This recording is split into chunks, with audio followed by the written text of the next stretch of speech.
En Égypte, le gouvernement a lancé un programme de réhabilitation des quartiers délabrés du Caire. Environ 850 000 personnes vivent dans 351 bidonvilles et sont exposées à des conditions de vie précaires. Entre pauvreté, maisons délabrées et eau usée, la question de leur sécurité s'impose. En 2008, un éboulement de terrain avait occasionné des pertes en vie humaine dans un bidonville à Manchiette Nasser.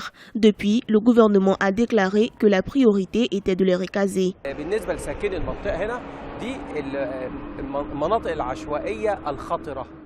Le glissement de terrain a détruit les habitations d'environ 1200 familles, en plus de celles qui vivent dans des conditions précaires. Le relogement de ces familles est donc une priorité pour nous.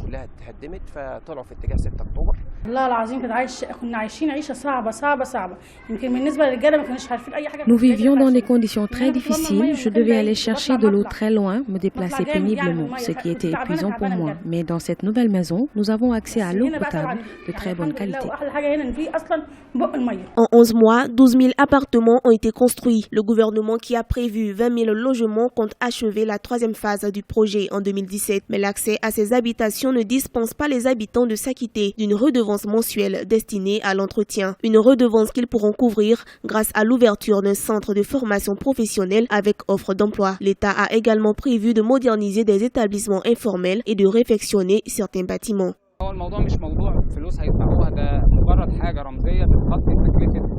Les maisons qui étaient en mauvais état ont été démolies puis réfectionnées. C'était la solution temporaire proposée par l'État.